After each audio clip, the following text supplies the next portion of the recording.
بسم اللہ الرحمن الرحیم نحمده ونصلی ونسلم علی رسولہ الکریم اما بعد۔ آج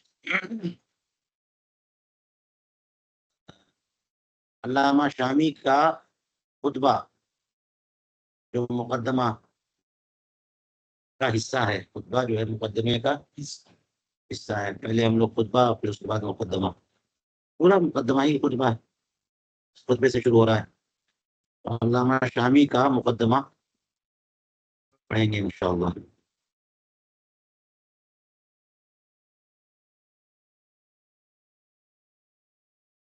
جو آپ کے سامنے اسکرین پہ نظر آ رہا ہے،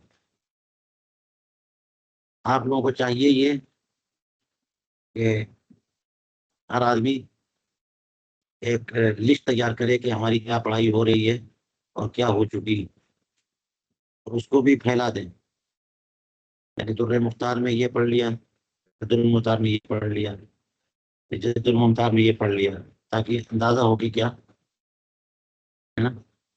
ہم نے در مختار کا مقدمہ پڑھ لیا ہے، اور رد المختار میں در مختار کے مقدمے کا تسمیہ بسم اللہ الرحمن الرحیم پر حاشیہ پورا پڑھ لیا،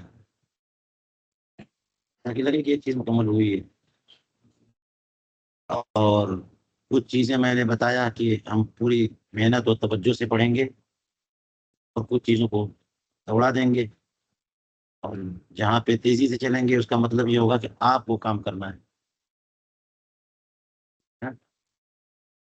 آپ کو اس پہ محنت کرنی ہے۔ تو یہ ایک دو چیزیں ہو گئی ہیں۔ تیسری چیز جو ہے علامہ شامی کا مقدمہ، ٹھیک ہے۔ علامہ شامی کا مقدمہ اور در مختار کا خطبہ اور مقدمہ، بھی خطبہ پڑھا ہے ہم نے، مقدمہ باقی ان کا، وہ سب پڑھیں گے انشاءاللہ۔ ایک ایک چیز اس کو بنائیے کہ یہ ایک چیز ہے، پھیلا دیں گے سب انشاءاللہ، تاکہ مسائل تک پہنچنے سے پہلے مقصد یہ ہے کہ ان حضرات کا اسلوب ہمیں معلوم ہو جائے، اور یہ حضرات کہاں تک گہرائی میں جاتے ہیں اس کا بھی اندازہ ہو جائے۔ دیکھیے، بسم اللہ الرحمن الرحیم۔ احمدک یا من تنزہت ذاتہ عن الاشباہ والنظائر، واشکرک شکرا استزید به من غرر الفوائد ظواہر الجواہر، واسألک غایت الدرایت ودوام العنایت بالہدایت والوقایہ فی البدایت والنہایہ، وفتح باب المنح من مبسوط بحر فیضک المحیط لإیضاح الحقائق، وکشف خزائن الاسرار لاستخراج درر البحار من کنز الدقائق، وأصلي وأسلم على نبيك السراج الوخاج وصدر الشريعة صاحب المعراج وحاوي المقامات الرفيعة وعلى آله الطاهرين وأصحابه الطاهرين والأئمة المجتهدين وتابعيهم بإحسان إلى يوم الدين، أما بعد۔ یہ خطبہ ہو گیا ان کے مقدمے کا۔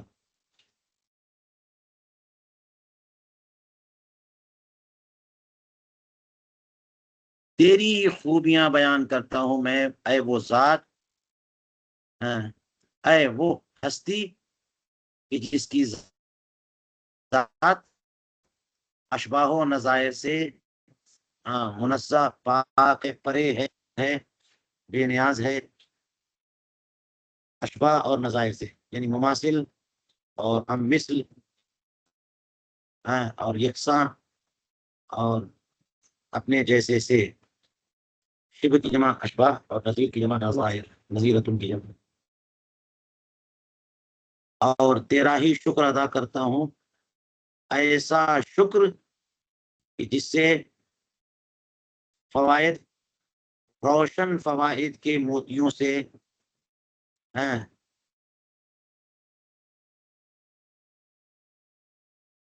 روشن جواہر مزید حاصل کرتا جاؤں۔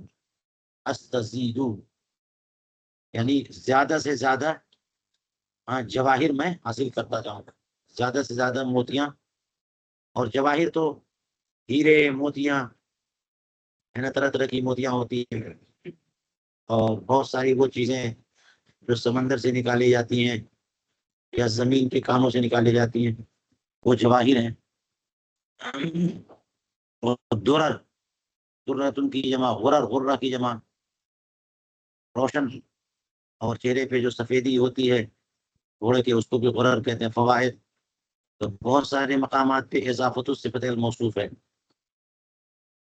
نا، تو روشن فوائد کی موتیوں سے ہے نا، اور ظواہر رونق چمکنے والے، جلوہ فرما، روشن منور ہیرے جواہرات حاصل کرتا جاؤں، ایسا شکریہ، کیونکہ اللہ تبارک و تعالیٰ نے قرآن پاک میں ارشاد فرمایا لئن شکرتم لازیدنکم، تو ہم اللہ کی بارگاہ میں شکر ادا کرتے ہیں تاکہ ہمارا ہی فائدہ ہو۔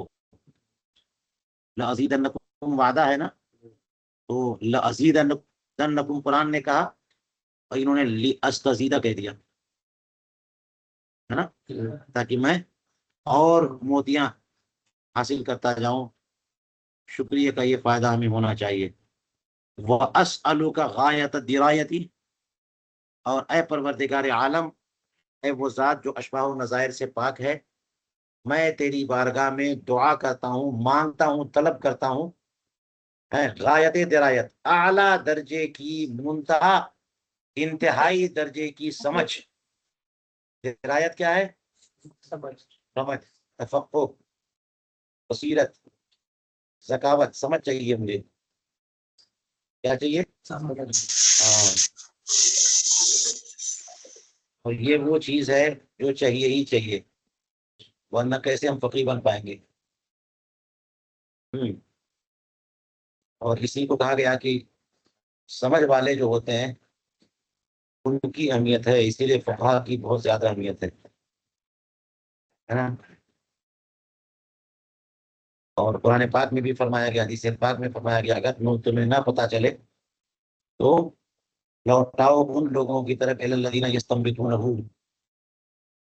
تو سمجھو نہ سمجھ میں آئے تو اہل استنباط کی طرف معاملے کو لے جاؤ، وہ وہاں سے سمجھ کر کے نکالیں گے۔ اس کے لیے سمجھ تو چاہیے نا، اور کمال کی بات یہ ہے اور اچھی بات یہ ہے کہ ہمیں ہلکی پھلکی سمجھنی چاہیے، چھوٹی موٹی غایت درایتی کون والی سمجھ چاہیے۔ مانگنا ہے تو کھل کے مانگو نا، ہم اللہ رب العزت سے دعا کر رہے کس بات کی؟ ہاں، غایت درایت، یعنی درایت کی انتہا چاہیے ہے نا، اعلیٰ درجے کی سمجھ چاہیے ہم کو، اور کیا چاہیے؟ وَدَوَامَ الْعِنَایَةِ، پروردگار عالم کی عنایت اور توجہ اور التفات ہے نا، اس کا منظور نظر ہو جائے، منظور ہے اس کی عنایات ربانی، اور وہ بھی ایک دو روز کی نہیں، ہمیشہ مانگنا ہے تو کھل کے مانگو اور بھرپور مانگو ہے نا، اللہ کی بارگاہ میں کوئی کمی نہیں ہے۔ تو غایت درایت کا سوال کرتا ہوں میں اس ذات کی بارگاہ میں، اور مسلسل جاری رہنے والی توجہ اور عنایات چاہیے، کیسی؟ کسی ہدایہ اور وقایا کے ذریعے۔ توجہ کس چیز کی؟ یہ نہیں کہ پیسہ خوب ملے توجہ، کھانے کو ملے خوب زیادہ، سونے کو خوب زیادہ ملے، کون سی توجہ چاہیے؟ کہ ایک پہلی بات یہ کہ ہم راہ راست پہ رہیں، اللہ تعالی ہمیں گمراہ ہونے سے، بھٹکنے سے بچا لے، تو ہدایت عطا فرما کر کے، اور وقایا حفاظت فرما کر کے، اور وقایا کو بھی انہوں نے عام کر دیا اور ہدایہ کو بھی عام کر دیا۔ تو ہدایہ جو ہے وہ اسلام اور ایمان کی ہدایت، اور صراط مستقیم کی ہدایت، اور اہل سنت والجماعت کی ہدایت، ما انا علیہ واصحابی کی ہدایت، اور علوم و فنون میں اعلیٰ درجے کے نفع بخش علم کی ہدایت ہے، اور وقایا فتنوں سے بھی حفاظت، مصیبتوں سے حفاظت، گمراہی سے حفاظت، بیماریوں سے حفاظت، امراض روحانیہ، امراض جسمانیہ سے حفاظت، یہ سب چاہیے ہم کو اللہ تعالیٰ ہدایت عطا فرما کر کے اور حفاظت فرما کر ہماری حفاظت فرما کر کے اپنی مسلسل عنایتیں عطا فرماتا رہے، یہ ہم چاہتے ہیں۔ فی البدایہ والنہایہ، شروع میں بھی اور آخر میں بھی ہماری حفاظت ابتدا میں بھی فرمائے اور انتہا میں بھی فرمائے۔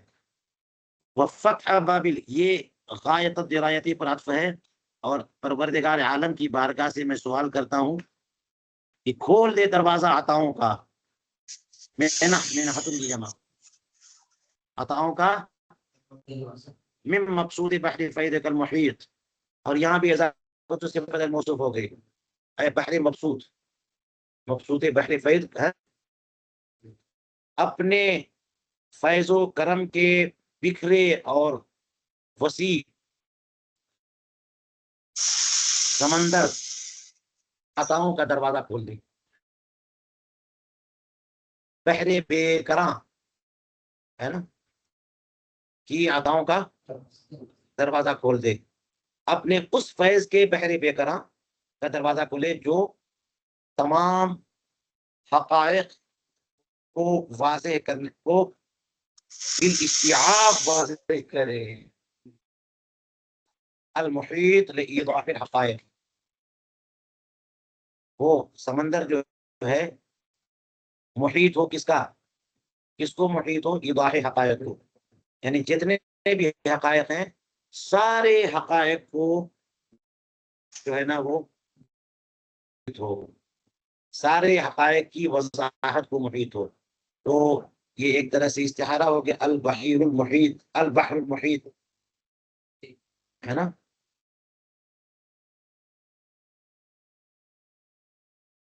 بحر محیط بھی ہے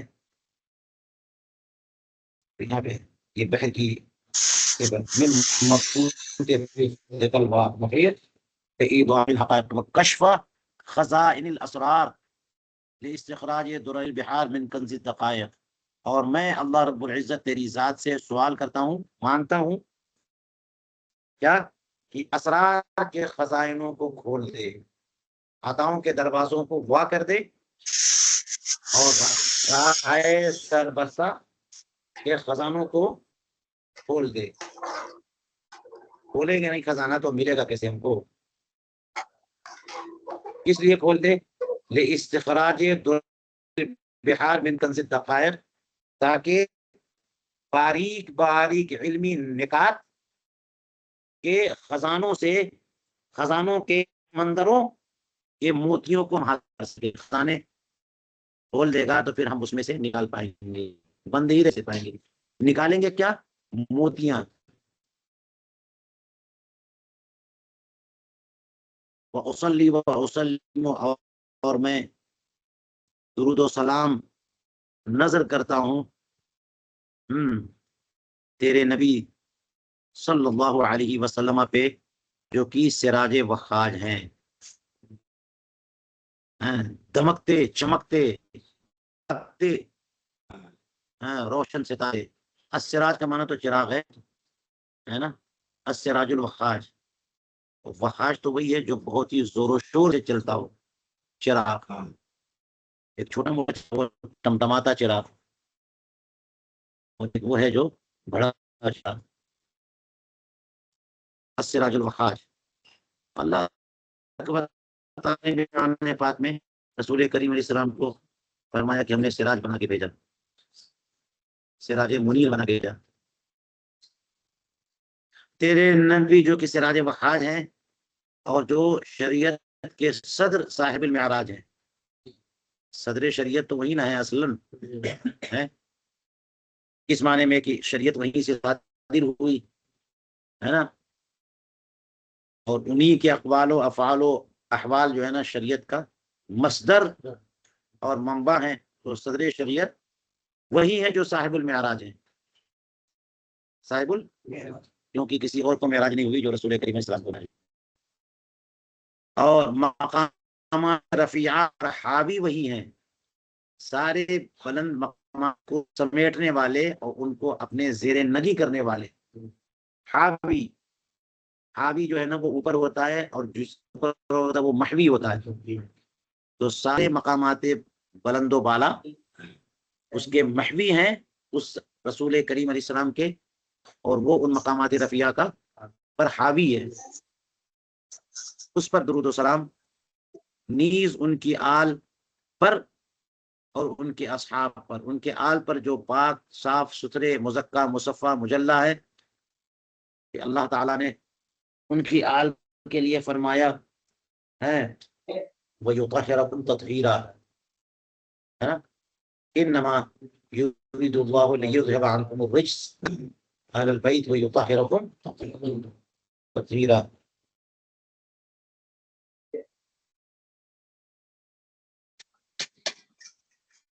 اور ان کے اصحاب پر بھی، ان کی تبعیت میں ان کے آل پر، ان کے اصحاب پر، جو کہ ظاہرین، اگر یہ ظاہرین ہے جو اس کا معنی غالب، اور بے شک اللہ تبارک و تعالیٰ نے سرکار اقدس علیہ الصلوۃ والسلام کے صحابہ کو غلبہ عطا فرمایا پوری دنیا پر۔ دلائل اور حجت والا غلبہ تو بہت ہی واضح ہے جو قیامت تک جاری رہا، اور سطوت اور روب اور دبدبے والا اور سیاسی غلبہ یہ بھی عطا فرمایا صحابہ کو، کہ روم اور ایران جو ہے نا دونوں ان کے زیر نگی آ گئے صحابہ ہی کے زمانے میں، یہ نہیں کہ 100-200 سال لگے ہوں، ہے نا۔ حضرت عمر فاروق رضی اللہ عنہ کے زمانے میں ہی بازنطینی سلطنت اور ساسانی سلطنت دونوں کے دونوں انہی کے زیر نگی آ گئے۔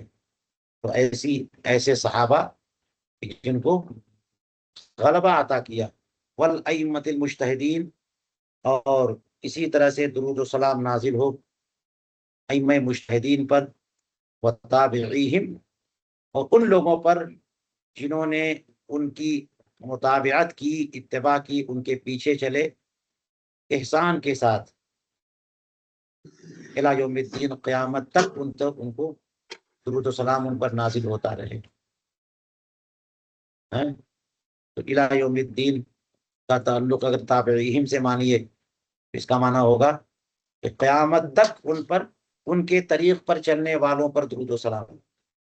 تو سارے اولیاء کرام اور علماء اور فقہاء سب آ گئے نا قیامت تک۔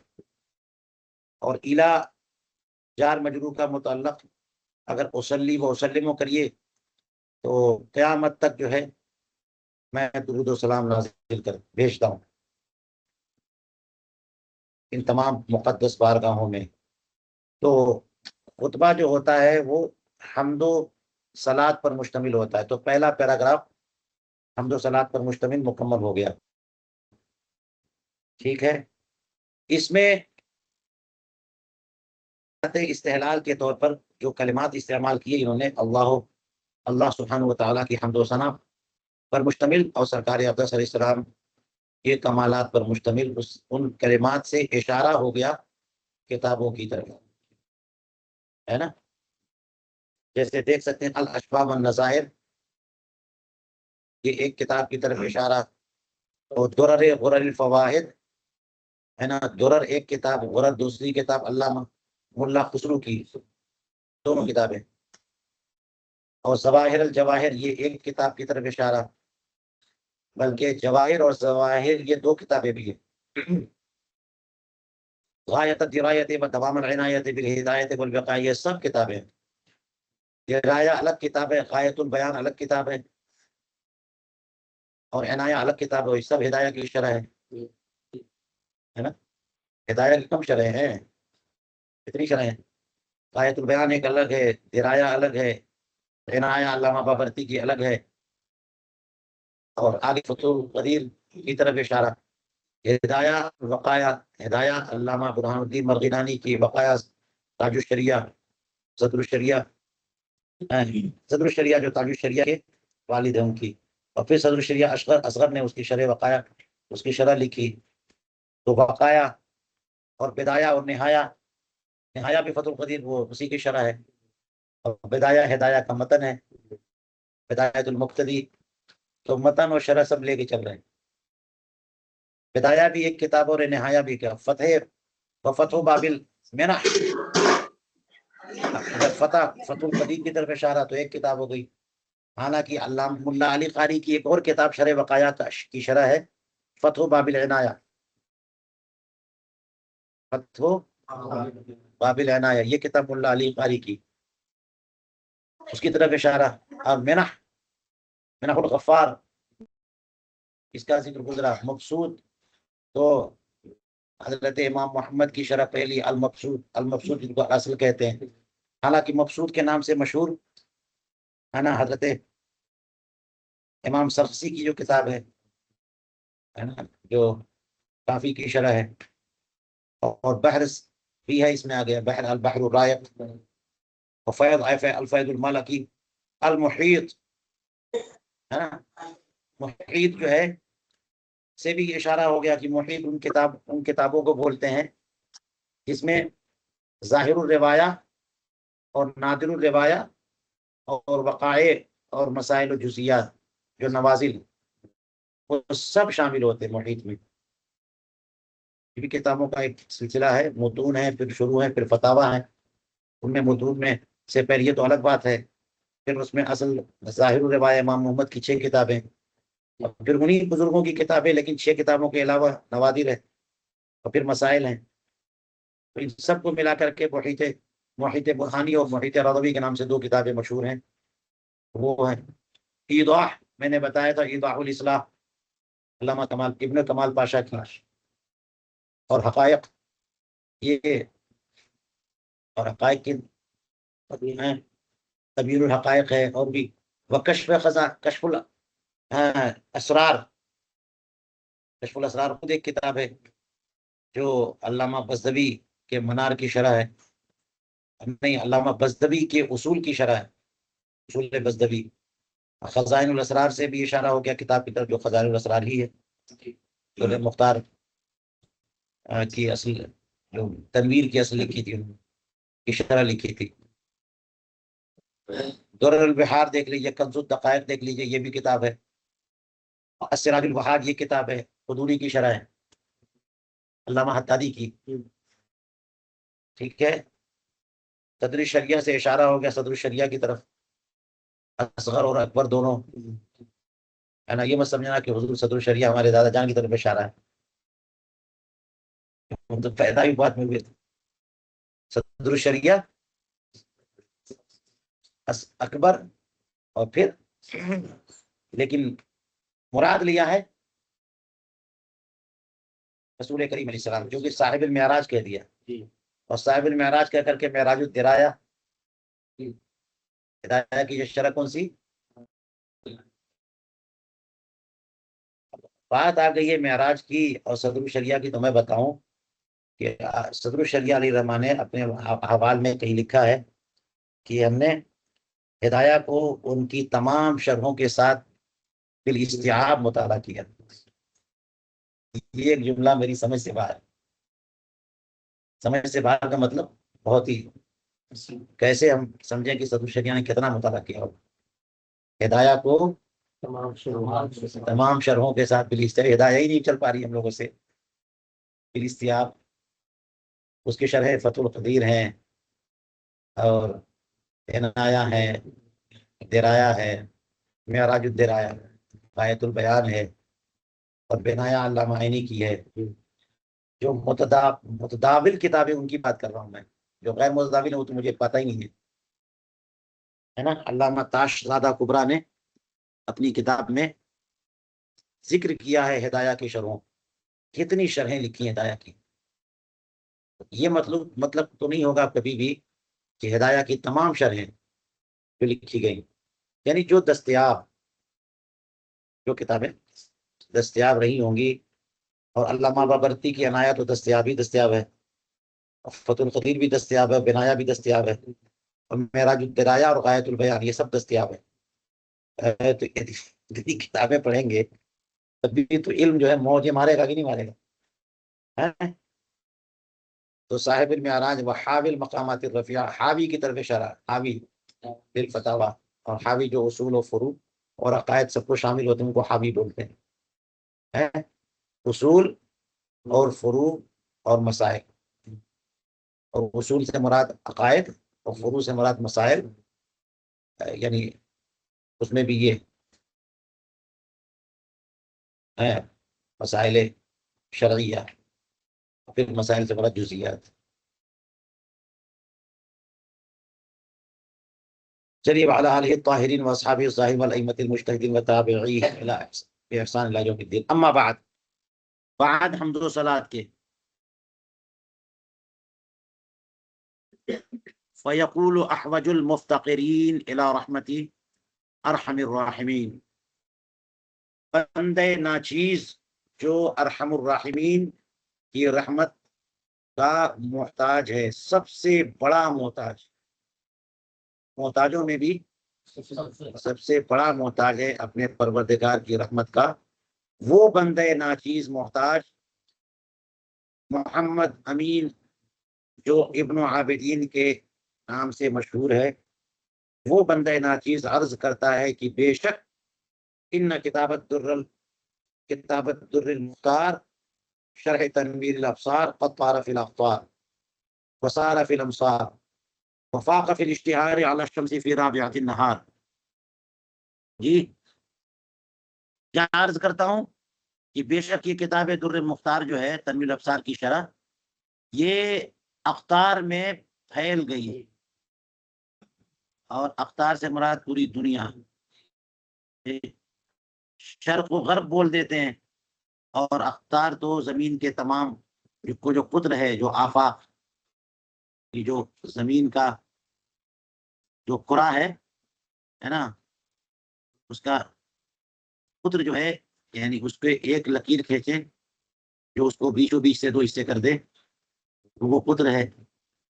تو قد طار فی الاخطار مراد یہاں پر کہ سارے عالم میں یہ کتاب پھیل چکی، وسارہ فی الامصار اور تمام شہروں میں یہ کتاب جا چکی، سارا یسیر چلی گئی، وفاق فی الاشتہار علی الشمس فی رائعۃ النہار، رائعہ ہے نا یا پھر رابعہ ہے، تو با ہے یا حمزہ ہے، رابعۃ النہار اور رائعۃ النہار دونوں اعتبار سے کہہ سکتے ہیں، ویسے رابعۃ النہار بولتے ہیں چڑھتے سورج کو، کہ 8 منزلیں اگر مانی جائیں 8 پہر، تو 4 پہر دن کے، 4 پہر رات کے، ان میں سے چوتھے پہر ہے نا، سورج جو ہے وہ بہت روشن اور منور ہوتا ہے، اور رائعۃ النہار کہیں تو جب دن جو ہے بڑا رونق والا ہو، ہے نا، ماحول بڑا خوشگوار ہو، ایسے موقع پر سورج کتنا روشن ہوتا ہے، اس سے بھی زیادہ شہرت والی یہ کتاب ہو گئی۔ یہ کتاب، سورج جس طرح سے رابعۃ النہار میں پوری دنیا پر روشن ہوتا ہے، اسی طرح اس سے بھی شہرت اور مقبولیت میں یہ کتاب اس سے بھی آگے بڑھ گئی ہے، حتی اکب الناس علیہ وصار مفزعہم الیہ، یہاں تک کہ لوگوں نے اس پر توجہ کی اور سب کا مفزع یہی کتاب بن گئی۔ مفزع گھبرا کر کے لوگ کس چیز کی طرف جائیں، وہ مفزع ہے، دنیا سے، اس کے آلام سے، افکار سے، ہموم سے، پریشانیوں سے لوگ گھبرا کر کے جس کو اپنا ماوا و ملجا بنائے، وہ مفزع ہے، اسی سے گھبرا کے نہیں، چیزوں سے گھبرا کے اس کی طرف۔ تو جب کوئی مشکل پیش آتی ہے کسی طرح سے، تو لوگ گھبرا کر کے جس کتاب کی طرف جاتے ہیں، وہ کتاب کون سی ہے؟ تو یہاں تک کہ لوگوں کا مفزع اسی کی طرف ہو گیا، تو وہ ماوا و ملجا بن گئی نا۔ اکبا الناس علی، اکبا یکبو، جس کا معنی اقبل علیہ، اسی کی طرف لوگ جھک گئے، ہے نا، اسی پر گر پڑے، گرنے لگے، پڑھنے لگے، توجہ، مکمل توجہ کے لیے کہتے ہیں اکب علی، وهو الحری بأن يطلب ويكون الیہ المذهب، اور واقعتاً یہ کتاب اس لائق ہے کہ اس کو طلب کیا جائے۔ حری کیا مطلب؟ ہاں، اس لائق ہے کہ اس کو حاصل کیا جائے اور اسی کی طرف چلا جائے، اسی کو مذہب بنایا جائے۔ مذہب کا معنی جس طرف آپ چلے جاتے ہو، آپ کی راہ، مذہب وہی ہے نا، جس طرف جو راستہ میرا پسندیدہ ہے وہی میرا مذہب ہے، تو اسی کتاب کو اپنا مذہب بنایا، یعنی اسی میں رہو، اسی میں تحقیق کرو، ٹائم گزارو، کسی پر کچھ لکھو ہیں، تو یہ کتاب اس لائق ہے کہ اسی کو طلب کیا جائے اور اسی کی طرف چلا جائے۔ فَإِنَّهُ طراز المذہب فی المذہب ہے، اگر یہ مذہب ہے تو اس کا معنی سونے والا، اس پہ سونے کا پانی چڑھایا گیا ہو، اور زیادہ واضح مجھے لگتا ہے کہ مذہب کے بجائے مہذب ہو، ہے نا۔ اور بہت سارے مقامات پہ یہ باتیں میں بتاتا رہوں گا، بعض اشارے کے لیے کہ آپ لوگوں کا ذوق بڑھے اور نسخے آپ تلاش کریں، نسخوں میں اختلاف بھی ہوتا ہے۔ تو اب طراز المہذب کا معنی ہوتا ہے وہ طرز، وہ اسلوب، وہ طریقہ، وہ منہج جو نہایت ہی شستہ، مہذب ہو، آراستہ ہو، نہایت ہی منظم ہو۔ مہذب اسی کو کہتے ہیں جس کو بہت ہی سلیقے سے ترتیب دیا گیا، الطراز المہذب، ٹھیک ہے۔ اور الطراز المذہب ہو تو بکھرتا سنورتا طریقہ، اس پہ سونے کا پانی چڑھا دیا گیا ہے۔ فی المذہب یعنی مذہب حنفی میں، مذہب حنفی میں یہ جو کتاب ہے نا، یہ طراز مہذب ہے، بڑی زبردست، بہت انداز اس کا بہت ہی نمایاں اور بہت ہی نکھرتا اور سنورتا ہوا ہے۔ کیسے یہ طراز مذہب ہے یا مہذب ہے مذہب میں؟ اس لیے کہ فلقد حوا من الفروع المنقحہ والمسائل المصححہ ما لم يحوه غیرہ من کبار الاسفار ولم تنسج على منواله ید الافکار۔ حوا پھر آ گیا، حوا کا معنی ہوتا غالب ہونا، مشتمل ہونا، کیونکہ یہ کتاب جو ہے فروع منقحہ اور مسائل مصححہ پر مشتمل ہے۔ حوا کا معنی یہ مشتمل ہے، حاوی ہے یعنی اپنے انڈر میں ایسے مسائل لیے ہوئے۔ کیسے مسائل؟ فروع منقحہ، مسائل مصححہ، یہ مترادف بھی کہہ سکتے ہیں آپ، کہ ایسے مسائل جن کو صحیح قرار دیا گیا۔ تو مسائل جو بیان کرنا ایک کام، ان پر محنت کر کے ان کی تنقیح اور تصحیح کرنا اور تجربات کی منزل سے گزار لینا اور استنباط و استخراج کر کے دلائل کو سے اس کو منطبق کر لینا، تب نہ جا کے تصحیح و تنقیح ہوتی ہے۔ تنقیح اور پھر تصحیح یہی سب سے صحیح ترین۔ تو مسائل مصححہ اور فروع منقحہ پر مشتمل ہے یہ کتاب۔ ایسی کتاب تو چاہیے جس میں صحیح صحیح مسئلہ مل جائے اور وہی موقع مسئلہ مل جائے۔ ایسی یہ کتاب فروع منقحہ اور مسائل مصححہ پر مشتمل ہے، کہ جس پر اس جیسے مسائل منقحہ پر بڑی بڑی کتابیں بھی مشتمل نہیں ہیں۔ کبار اسفار، صفر کی جمع اسفار، کبار اسفار، بڑی بڑی کتابیں۔ ویسے اس صفر جو ہے نا اسفار، یہ خود بڑی کتابوں کو بولتے ہیں اور پھر ان کی صفت بھی لا دیے، ہے نا۔ تو بڑی بڑی کتابیں بھی اس جیسے مسائل منقحہ پر مشتمل نہیں ہے جیسے کہ یہ کتاب مسائل منقحہ پر مشتمل ہے۔ ولم تنسج علی منواله ید الافکار، ید جو ہے یہ فاعل ہے لم تنسج کا، نہ بنا نہ تیار کیا، نہ سجا کا معنی ہوتا کپڑا تیار کرنا، بننا۔ اور منوال اس آلے کو کہتے ہیں کہ جس پر جو ہے کپڑا بن کر کے موڑا جاتا ہے۔ کپڑا جہاں تیار کیا جاتا ہے، کپڑا مل ہو یا ہینڈ لوم ہو یا غور لوم ہو جس پہ کپڑے تیار کیے جاتے ہیں، تو وہ کپڑے تیار کر کے موڑے جاتے ہیں، منوال جس کو گھوم کر کے، تبھی تو تھان پہ تھان تیار کیا جاتا ہے، تو اس کے منوال پہ، ہے نا، افکار کے ہاتھوں نے اس کے طریقہ کار پہ کوئی چیز تیار نہیں، کوئی کتاب تیار نہیں کی، ہے نا۔ اس کے اس کے انداز میں، اس کے منوال پر کوئی کپڑا تیار نہیں کیا، ہے نا، یعنی اس انداز کی کوئی کتاب، ہے نا، افکار کے ہاتھوں نے تیار نہیں کیا، یعنی کسی نے ایسی کتاب نہیں لکھی۔ اب دیکھ لیجیے اتنی زبردست تعریف کی ہے کس نے؟ علامہ شامی نے. کس کتاب کی تعریف کی ہے؟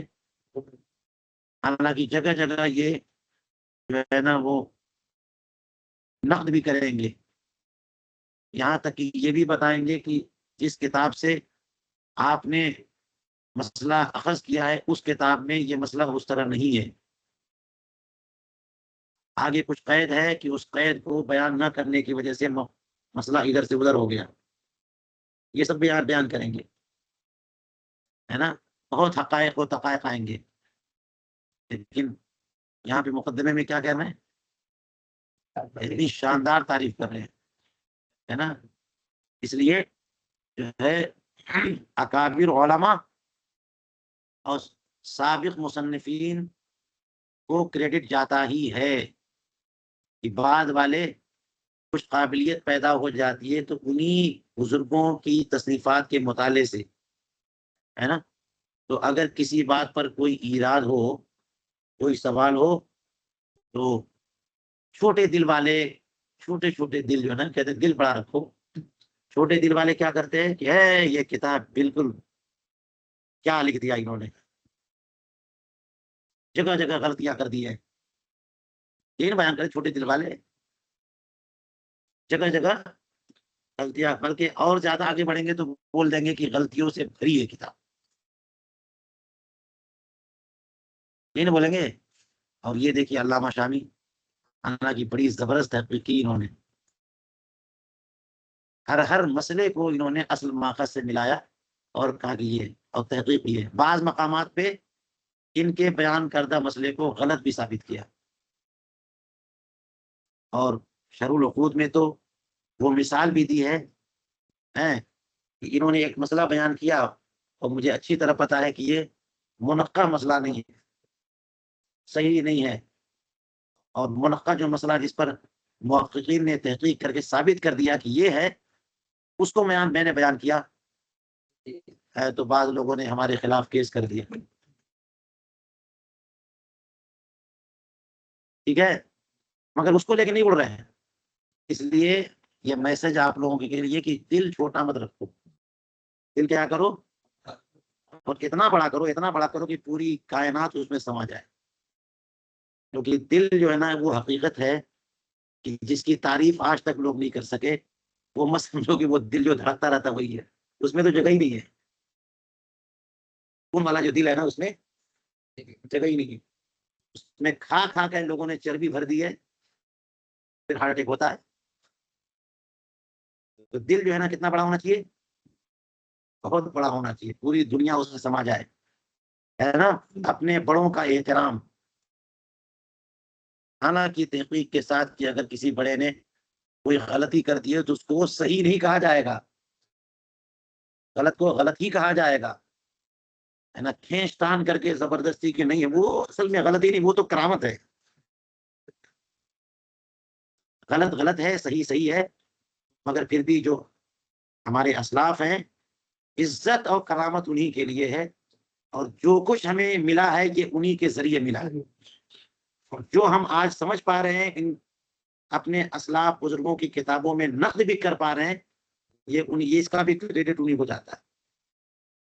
ٹھیک ہے. اور یہ مزاج اور یہ نظریہ آپ کو ملے گا علامہ شامی کے حاشیے سے، اور اس حاشیے پر اعلیٰ حضرت نے جو حاشیہ لگایا اس حاشیے سے. ٹھیک ہے. تو آپ کو دل کتنا بڑا رکھنا ہے؟ ہاں، دل بڑا رکھنا ہے. اور آپ کے الفاظ اور جملے بتا دیں گے کہ آپ کا دل چھوٹا ہے کہ بڑا ہے. بھی کوئی پیمائش نہیں ہے اس کے لیے. آپ جو بولو گے، جو تقریر کرو گے، جو لکھو گے، جو بات کرو گے نا، اسی سے پتا چل جائے گا آپ کا دل جو ہے دو چٹاک کا ہے، کتنا بڑا ہے. علامہ شامی کا دل دیکھیے اور ہمارے اکابر علماء کا، ہے نا. کبھی زبان پر نہیں لاتے ایسے مقامات کا تذکرہ جن مقامات پر قال اقول ہے، اور جب وہ مقام آتا ہے تو چھوڑتے بھی نہیں ہیں. جو بیان کرنا ہے محلے بیان میں بیان کر دینا، یہ ہے تحقیق حق. بات سمجھ میں آئی؟ ہاں، تو فرماتے ہیں بعید انہ لصغر حجمہ ووفور علمہ قد بلغ فی الایجاز الى حد الالغاز یا الى حد الالغاز وتمنع باعجاز المجتاز فی ذلک المجاز عن انجاز الافراز بین الحقیقت والمجاز. صنعت تجنیز بہت زیادہ استعمال کر لی انہوں نے.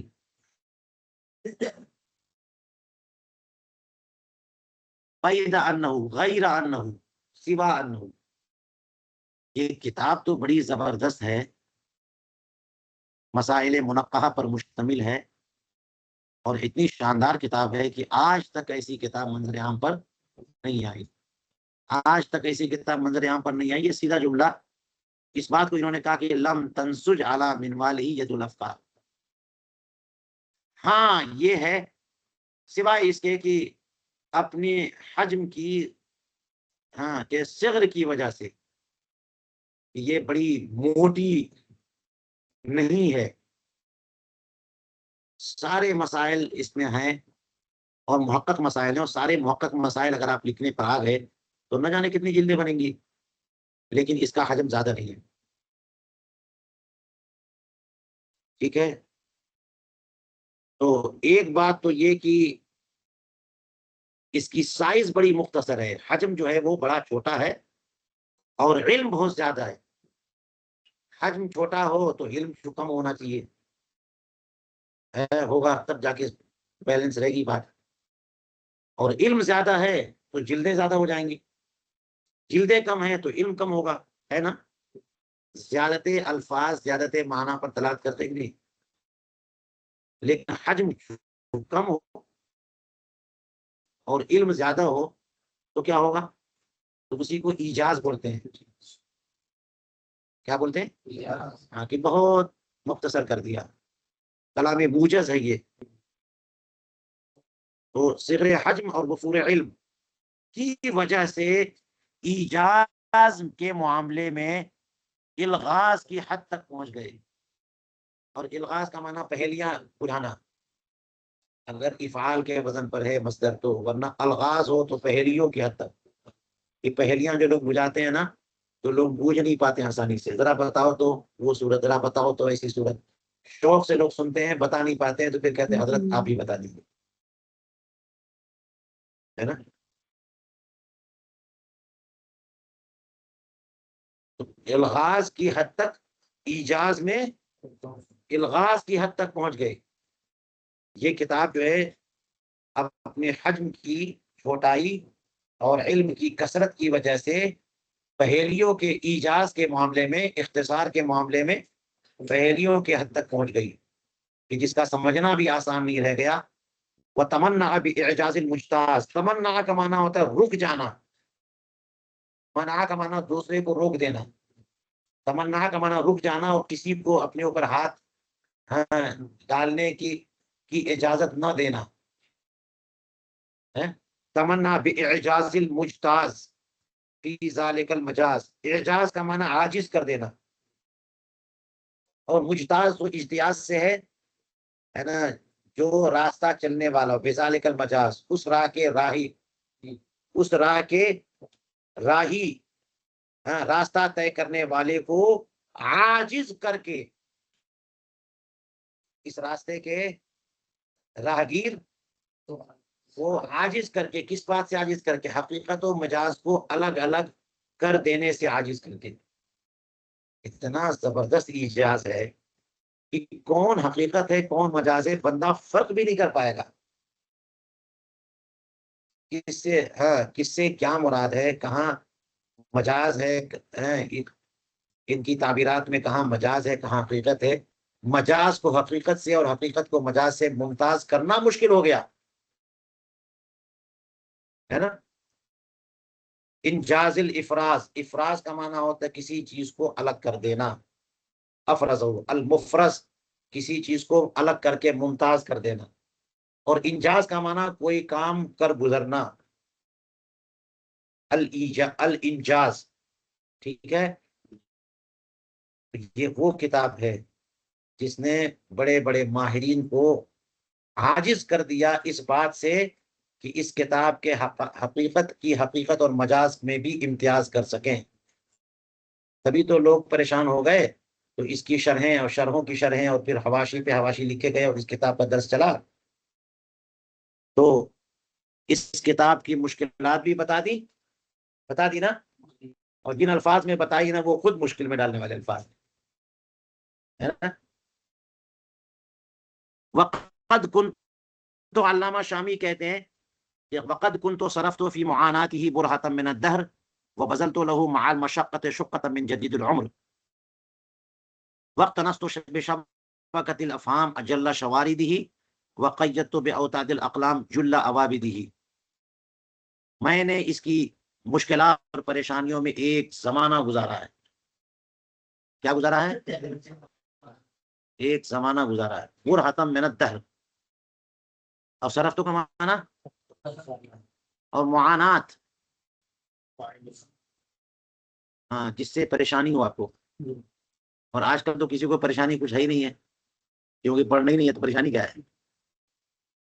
پریشانی نہیں، پریشانی ہے کیونکہ پڑھنا ہو تب تو پریشانی ہو. اس لیے کہتے ہیں کہ اس کتاب کی مشکلات میں نے ایک زمانہ گزارا ہے. اور یہاں ایک حصے کو کہتے ہیں، ایک منزل کو بھی کہتے ہیں، ایک فلیٹ کو بھی کہتے ہیں کہ حصہ ایک منزل کو بھی شقہ کہتے ہیں. جدید العمر اپنی جوانی، جدید عمر اپنی نئی ابھرتی ہوئی جوانی ہے نا کا ایک حصہ مشقتوں کے ساتھ اس میں گزار دیا ہے اسی کتاب میں. تو میں بھی اگر بول دوں کہ آپ لوگ محنت کرو تو کیا میں نے غلط کہہ دیا ہے؟ یہ لوگ کہہ رہے کہ عمر گزار دیا، زمانہ گزار دیا، میں بھی کہہ دوں کہ تھوڑا سا محنت کرو تو غلط کہہ دی ہے کیا میں نے؟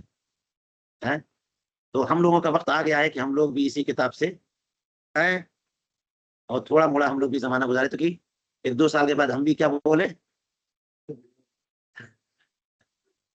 ہم نے بھی ایک زمانہ گزارا. یہ اور بات ہے کہ علامہ شامی لمبا تھا اور ہمارا والا زمانہ مختصر ہی رہے گا، مگر کم سے کم بول تو پائیں گے. اور نکرہ ہی بولنا ہوگا تو نکرہ بولنا کوئی گارنٹی نہیں ہے آپ یہ پتہ نہیں کیا بول دو گے. انہوں نے بھی کہہ دیا برہتم من الدہر. اور ہم نے پڑھا ہے کہ نکرہ کی تنوین کبھی کبھی تقلیل کے لیے ہوتی ہے اور کبھی کبھی تعظیم کے لیے ہوتی ہے. وَرِضْوَانٌ مِّنَ اللَّهِ اکبر ہے نا، اللہ کی تھوڑی سی جزا کہیں تقلیل کے لیے ہے اور کہیں تعظیم کے لیے. تو علامہ شامی والی تنوین جو ہے وہ تعظیم والی ہے اور آپ لوگوں والی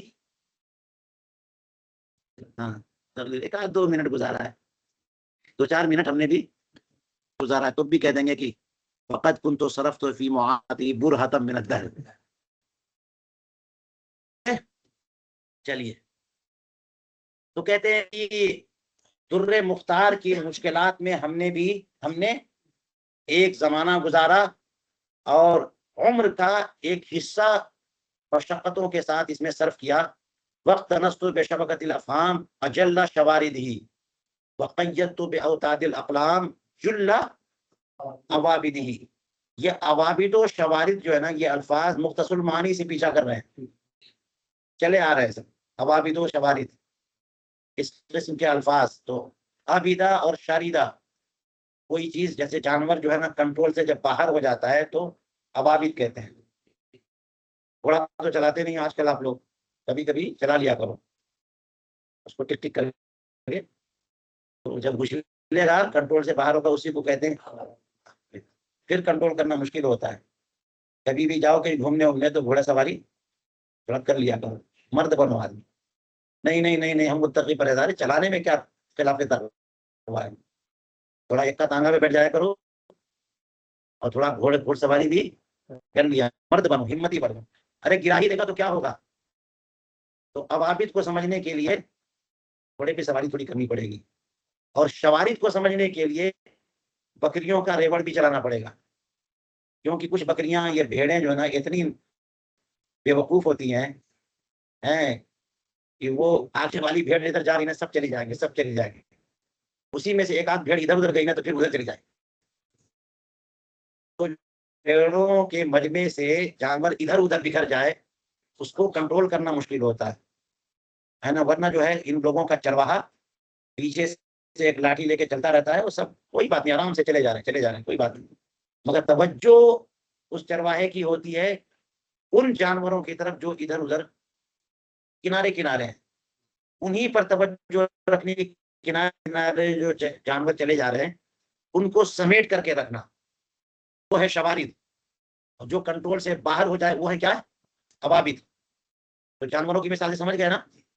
تو فرماتے ہیں اور اقتنستو کا معنی ہوتا ہے شکار کر لینا. شبکۃ الافہام یہ نیٹ ہے, جال ہے نا.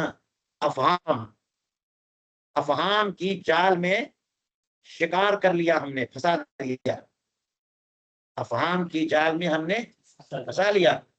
کس کو, اجل شواردہی, زیادہ تر, ہے نا. یعنی نہیں, اجل کا معنی تو بڑا ہے, بڑے بڑے بکھرے بکھرے مسائل, جو بکھرے بکھرے بڑے بڑے مسائل ہیں سب کو ہم نے شکار کر لیا, پھنسا لیا. اب نہیں جانے دیں گے ہم آپ کو ادھر ادھر. جو بڑے بڑے بکھرے بکھرے مسائل تھے جو کنٹرول میں نہیں آ رہے تھے ان سب کو ہم نے کیا کر لیا, ہے نا. سمجھ اور بصیرتوں اور ذکاوتوں اور فہم کے جال میں ہم نے سب کو پھنسا لیا ہے. وَقَيَّدْتُ بِأَوْتَادِ الْأَقْلَامِ جُلَّ عَوَابِدِهِ, جل کا معنی زیادہ تر ہو گیا, کسورہ جل. تو اس میں جتنے بھی اچھل کود کر کے بھاگنے والے کچھ مسائل ایسے ہیں جو خود اتنے مشکل ہیں کنٹرول میں آ ہی نہیں رہے. جیسے گھوڑا جو ہے نا کنٹرول میں نہیں آتا ہے, بھاگتا جاتا ہے ادھر ادھر, پریشان کر دیا اس نے. تو کچھ مسائل واقعتاً اتنے مشکل ہوتے ہیں کہ کنٹرول میں. تو ایسے زیادہ تر مسائل کو ہم نے قلم کی کھوٹی سے باندھ دیا ہے, قلم کے کھوٹوں سے باندھ دیا. بھاگو جا, اب دیکھیں کہاں بھاگتے ہو, باندھ دیا تو اب کہاں بھاگ رہے. سبحان اللہ. وصرت في الليل والنهار سميرة حتى أسر إلي سره وضميره, اور میں شب روز اس کا قصہ ہو گیا, اس نشین ہو گیا. سمیر کا معنی تو ہے جو اس کے ساتھ رہ کر کے, ہے نا, گفتگو کرے, ہم کلامی کرے. رات رات بھر قصہ گوئی دو پارٹی کرتی رہے, دو آدمی. چلو تم واقعہ اپنا بتاؤ, پھر میں وہ اس کا بتا, پوری رات ہو جاتی ہے نا. تو سمیر, سمیر کوئی خاص معنی نہیں اس کا, جو آپ اپنا نام ہی سمیر رکھ دو گے, ہے نا. ساس رکھو تو کچھ پھل بھی رہا. تو سمیر, سمیر کا معنی قصہ گوئی کرنے والا. تو یہاں کی میں شخص اسی میں لگا رہا, صرف تو سمیر ہوں, یعنی اسی سے, یعنی در مختار سے ہی ہماری گفتگو ہوتی رہی, اسی میں لگے رہے, دماغ سب اسی میں لگایا, گفتگو اسی میں, دن میں اور رات میں مسلسل میں لگا. اتنی ہوتی رہی کہ اس نے اپنے اسرار ہائے سربستہ ہم پر کھول دیے. ہاں, راز بھی کھول دیا, دل میں جو رکھا تھا وہ بھی کھول دیا, رازوں کا راز بھی کھول دیا. حتی اسر الیہ سرہ و ضمیرہ, اس نے اپنے سارے راز کھول دیے. سبحان اللہ. اطلعنی علی حورہ المقصورۃ فی الخیام وکشف لی عن وجوہ اللثام. اللہ کا ہوتا ہے ہاں, وہ دینا, ہے نا, ظاہر کر دینا, ظاہر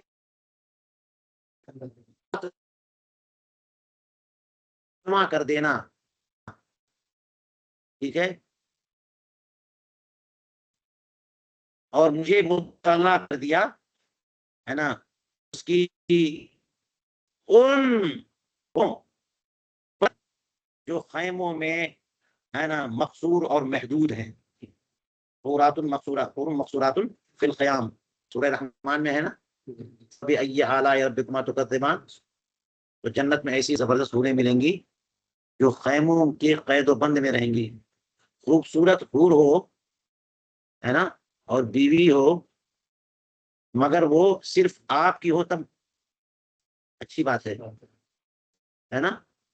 وہ حسن اور جمال کس کام کا، جو ہزار، ہے نا، پنگھٹ سے پانی جس سے پیا جائے اور ہر گھر کی رانی جو بنے، کس کام کی ہے وہ. ہماری والی جو ہے وہ نہ خوبصورت ہو کر کے صرف ہماری ذات تک، وہی نہ ٹھیک ہے. تو یہ سمجھ رہے ہو حور کی تعریف کیا کی گئی ہے قرآن پاک میں؟ المقصورات فی الخیام، وہ خیموں میں صرف آپ کا انتظار کرے گی، کسی اور کا انتظار نہیں کرے گی وہ. یہی تو اس کی قیمت ہے، یہی تو اس کی خوبی ہے. تو فرمایا وَأَطْلَعَنِي عَلَىٰ حُورِهِ، اور حور حوراء کی جمع بڑی بڑی آنکھوں والی، بڑی بڑی، مت سمجھو کہ ڈراؤنی آنکھوں والی. زیادہ بڑی ہوگی تو کیا ہوگا، تو یہ حالت خراب اگر آپ کھول دیا اس نے. حور جمع کس کی ہے؟ اور آپ بڑی بڑی کالی کالی آنکھوں والی حوریں جو کہ خیموں میں مقصور ہیں، ادھر ادھر نہیں پھرتی ہیں. اور یہی کمال ہے، سبحان اللہ. اللہ کی بارگاہ سے جو حوریں ملیں گے جنت میں، وہ آپ ہی کا انتظار کر رہی ہیں. وقتی تو انہوں نے ہمیں پورے مقصورہ فی الخیام پر اطلاع دے دی، سب معلوم ہو گئے ایسے. وکشف عن وجوہ مخدرات اللثام، اللثام جو ہے پردے کو کہتے ہیں، مخدرات پردہ نشی. تو پردہ نشی، اس کتاب کے پردہ نشی اور چھپے ہوئے چہروں سے پردے کو ہٹا دیا. اس کی مخدرات کے چہروں سے پردے کو ہٹا دیا. اپنی حورات مقصورات فی الخیام، حور مقصورات فی الخیام بتا دیا، اور پردہ نشینوں کے چہروں سے پردے کو ہٹا دیا، ہے نا. یعنی سارے راز انہوں نے اس کتاب میں کھول دیے. اور آپ سب مطلب سمجھ رہے ہو، یہ بڑی بڑی مشکل جملے ہوتے ہیں، تعبیرات اچھی اچھی ہوتی ہیں تاکہ آپ کو بتا دیں کہ یہ کتاب بڑی زبردست ہے نا. خوبصورت تعبیرات سے انسان کے دل پہ اثر پڑتا ہے کہ واقعی اندازہ لگائے کہ کتنی زبردست کتاب ہے نا. تو حور سے تشبیہ دینا اور ان کے مقدرات کے چہروں سے پردے کو ہٹا دینا، کہ لوگ بےتاب ہوتے ہیں حسن و جمال کے دیدار کے لیے، تو یہ کتاب جو ہے اس نے ہمیں دیا ہے. فتفقت اوشی حواشیہ صحائف نہیں، صفائح صحائفہ اللطیفہ بما هو فی الحقیقت بیاض للصحیفہ. تو تفقہ یہ تو ہے نا جعلہ کے معنی میں ہے. تفقہ اوشی، اور اوشی کا معنی ہوتا ہے نا جیسے زیب و کا کام کرتے ہیں لوگ، نگ جڑتے ہیں، بناتے ہیں نا، کلر کرتے ہیں، یا موتیاں جڑنا شروع کر دیتے ہیں، موتیوں سے ڈیزائن بناتے ہیں، خوبصورت نقش و نگار بناتے ہیں، وہی اوشی. کودنا، جڑنا، سنوارنا، نکھارنا، سجانا، یہاں تک کہ جو ہے نا اس کتاب کے لطیف صحائف کے متن کے متون، یعنی چوڑائی، صفیحہ جمع صفائح، کہ اس کے عرض کے حواشی، کنارے کنارے کو میں سجانے لگ گیا. اس کا مطلب کیا ہوا کہ در مختار جب میں پڑھ رہا تھا اور محنت کر رہا تھا تو اس کے حواشی کنارے صاف ہوتے نا، تو چوڑائی میں وہ کتاب لکھی ہے پوری، کنارے کنارے جو حواشی ہیں وہ خالی ہے، تو وہاں پر میں سب جڑنے لگ گیا. تفقت اوشی حواشیہ، میں اس کی کناری پہ گل بوٹے بنانے لگ گیا، ہے نا، گل بوٹے بنانے لگ، موتیاں جڑنے لگ گیا میں. بما ہوا فی الحقیقت بیاض للصحیفہ، وہ چیزیں کہ جو حقیقت میں اس صحیفے کا بیاض کی حیثیت رکھتی ہیں، اس کتابوں کے اور ابواب کے اور کتابوں کے بیاض کی حیثیت رکھتی. ثم عرشت جمع تلک الفوائد، اور پھر میں نے چاہا کہ جو کچھ میں نے جڑ دیا تھا، نقش و نگار بنا دیا تھا، یعنی جو نکات لکھ دیے تھے میں نے، وہ سارے کے سارے میں اب جمع کر دوں. وبسطہ سم تلک المواعظ من متفرقات الحواشی والرقاع خوفا علیہا من الضیاع، اور میں چاہتا ہوں کہ ان فوائد کو جمع کر دوں اور ان لڑیوں کو، ان نہیں سمت، بست کا معنی بچھا دینا، پھیلا دینا، اور سمت تو وہ ہے مواعظ، معاہدہ کی جمع جو دسترخوان ہے، دسترخوان کے نیچے کوئی ڈیزائن والا کپڑا ہے جو جھلکتا ہو، ہے نا، ان نچلے ڈیزائن والے کپڑے کو بچھانے کا میں نے ارادہ کیا. کہاں سے؟ مختلف حواشی اور رقاع کی جمع، مختلف افاداتی ٹکڑوں اور حواشی سے میں نے کوشش کی کہ سارے نکات اور ظواہر اور جواہر اور موتیاں سب اکٹھا کر دوں. کیوں اکٹھا کر دوں؟ تاکہ سے بچ جائے، ہے نا. وہ چیزیں ضائع ہو جائیں گی، میں نے لکھا وہ ضائع ہو جائے گا، اور بھی لوگوں نے حواشی لکھے، سب میں نے دیکھا ہوا ہے، میں سب چاہتا ہوں جمع کر دوں تاکہ ضائع ہونے سے بچ جائے. ضمن الى ذلك ما حرره العلامة الحلبی والعلامة الطحاوی، یہ طحاوی نہیں، تحتاوی، طحاوی نہیں ہو سکتا، ہے نا. والعلامة الطحتاوی وغیرهما من محشی هذا الكتاب، ملاتے ہوئے اس کی طرف، یعنی جو کچھ میں نے تیار کیا تھا مختلف حواشی اور رقاع سے اور اپنے ذہن کی اپج سے، ہے نا، اپنی تحقیق سے جو کچھ میں نے لکھے نا فوائد، وہ سب اور اس کے ساتھ ملا دیا میں نے کیا؟ علامہ حلبی نے جو لکھا تھا اور علامہ طحطاوی نے جو لکھا، یہ دو بڑے محشی ہیں نا. در مختار کے بڑے محشیوں میں کون کون ہے؟ علامہ حلبی اور علامہ طحطاوی. حاشیہ حلبی کہتے ہیں، حاشیہ طحطاوی. تو علامہ حلبی نے جو لکھا، علامہ طحطاوی نے جو لکھا، اور ان دونوں کے علاوہ اس کتاب کے جو محشی حضرات نے لکھا وہ اور بھی حاشیوں سے، ان سب کو میں نے چاہا کہ میں ملا دوں، اور میں نے کیا ایسا. اس کا مطلب یہ ہوا کہ یہ کتاب رد المختار جو ہے بہت کتابوں کی جامع کتاب ہے نا. وربما عزوت ما فیما الى کتاب اخر الى کتاب آخر لزیادت ثقت بتعدد النقل لا للاغراب، اور بہت ایسا ہوا کہ جو کچھ ان دونوں کتابوں میں ہے اس بات کو میں نے کسی تیسری یعنی کسی اگلی کتاب کی طرف منسوب کیا ہے. یعنی جو حلبی میں ہے، آپ دیکھیے گا کہ شامی کے حاشیے میں ہا لکھا آئے گا، لکھی بھی آئے گی ہا. کیا؟ تو علم حدیث میں کی کتابوں میں ہا لکھتے ہیں تو کیا مراد ہے؟ تحویل السند. اور علامہ شامی کی کتاب میں ہا لکھا ہے تو بولیے بتا دوں، ہا لکھا ہے تو اب یہ مت کہیے حین یزید مراد ہے یا تحویل السند مراد ہے، کوئی سرے سے سند ہی نہیں ہے وہاں پہ. تو ہا سے مراد اور طا آئے گی تو سے مراد طحطاوی. سمجھ میں آ گئی بات؟ تو آپ کو علامہ شامی کی رد المختار کو اچھی طرح سمجھ لینا ہے. تو عام طور پہ ہا اور طا لکھ دیں گے، سمجھ میں آ گیا کہ حلبی سے وہ یہ عبارت ہے، طحطاوی سے یہ عبارت ہے. لیکن ایسا نہیں ہے کہ حلبی کی ساری عبارتوں کو حلبی کے حوالے سے لکھیں اور طحطاوی کی ساری عبارتوں کو نقل کریں تو طحطاوی ہی لکھیں. کبھی کبھی ایسا بھی ہوا کہ ایک عبارت طحطاوی میں تھی، علامہ شامی کہہ چکے اور کہتے آگے بھی کہیں گے کہ ساری باتوں کو میں نے اصل ماخذ سے ملایا ہے، یہ میری محنت ہے. ہر عبارت کو میں نے کہا کیا کیا ہے. تو علامہ طحطاوی کی کوئی عبارت ہے اس کو بھی ملایا میں نے کسی اور کتاب سے، اور تیسری کتاب سے، چوتھی کتاب سے.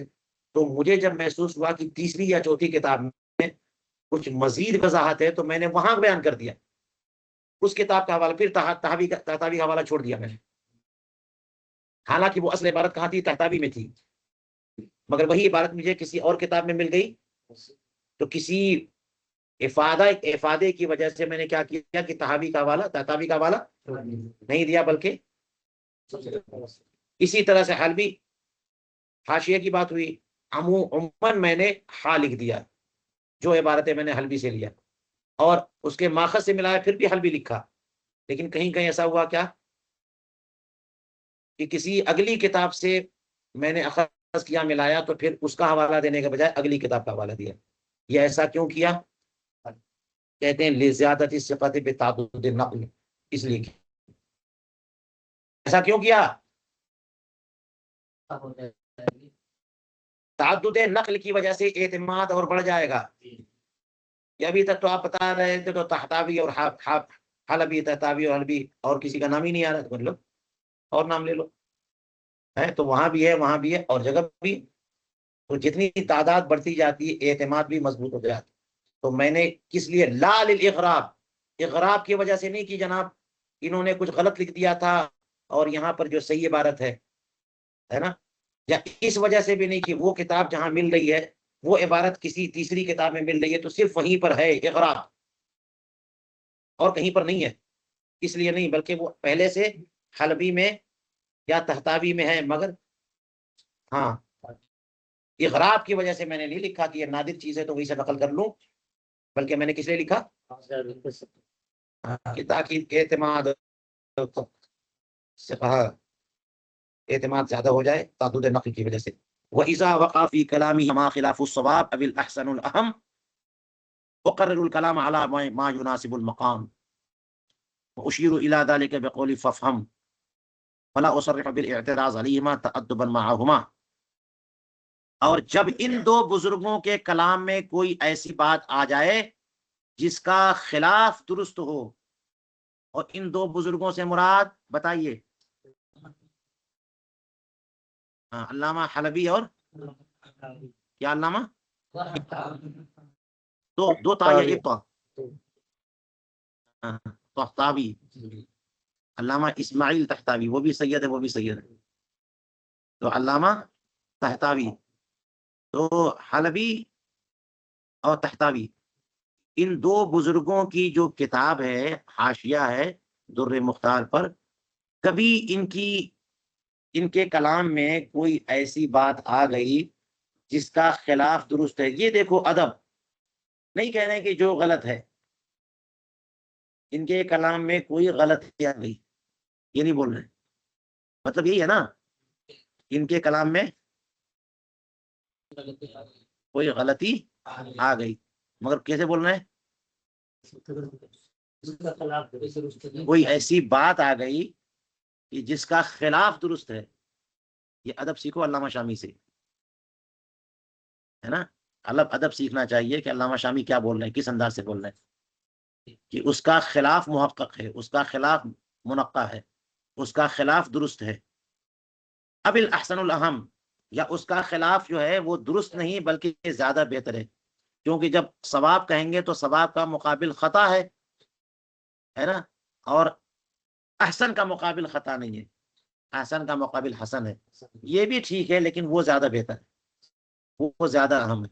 تو یا تو ان کے کلام میں کوئی ایسی بات آ گئی کہ دوسرے کے کلام میں ہے نا جو ہے وہ صحیح ہے، یا پھر وہ زیادہ بہتر ہے، تو ایسے مقام پہ میں نے کیا کیا ہے، ایسا نہیں کیا کہ پھر کھینچ تان کے میں نے کہا کہ نہیں انہی کی بات انہی کو پیش کروں، میں احسن اور اہم کو نہ پیش کروں، میں نے کیا کیا، اقرر الکلام علی ما یناسب المقام، مقام کی مناسبت سے میں نے کلام کو رکھا ہے، اگر احسن بات کو یہ تو میں احسن ہی رکھوں گا نا،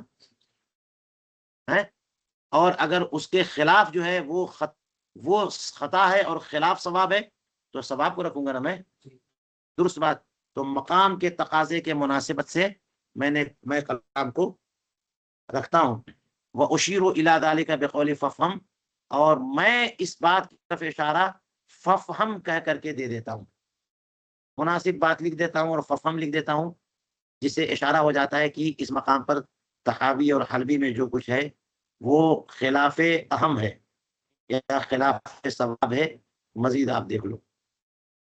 تو ففہم جہاں جہاں رد المختار میں ففہم آیا اس کا مطلب سمجھا گیا نا جی یہ ولا اصرح ولا اصرح بالاعتراض علیہما، اور ان دونوں بزرگوں پر صراحتاً میں اعتراض نہیں کروں گا، کنایتاً میں ففہم کہہ دوں گا تاکہ لوگوں کے لیے مشکل ہو جائے اور کوئی سمجھ نہ پائے، بیوقوف آدمی چھوٹے دل والا نہ سمجھ پائے وہی بہتر ہے، تو میں نے کہہ دیا ففہم، کیا کہہ دیا کس لیے؟ تاکہ میں صراحتاً ان پر اعتراض نہ کروں، ہے نا، اشارہ کر دوں کہ انہوں نے جو بات کہی ہے ان کے علاوہ دوسرے محققین نے اس سے جو بات کہی ہے وہ زیادہ بہتر ہے، اس بات کی طرف اشارہ کرتے ہوئے میں نے ففہم کہہ دیا، اور میں صراحتاً ان پر اعتراض نہیں کروں گا کہ جیسے کہہ دوں کہ جناب یہ کیا لکھ دیا انہوں نے، یہ تو غلط ہے، ایسا میں نہیں کہوں گا۔ تأدبا معہما، ان کی بارگاہ کا ادب ملحوظ سے رکھتے ہوئے، یہ ہونا چاہیے ادب، جتنا ادب رکھو گے اتنا ہی آپ کو علم ملے گا۔ وقد التزمت بما فيما يقع من في الشرح من المسائل والضوابط مراجعة اصله المنقول عنه وغيره خوفا من اسقاط بعض القيود والشرائط، وزدت كثيرا من فروع مهمة فوائدها جمة، ومن الوقائع والحوادث على اختلاف البواعث والابحاث الرائقة والنكت الفائقة۔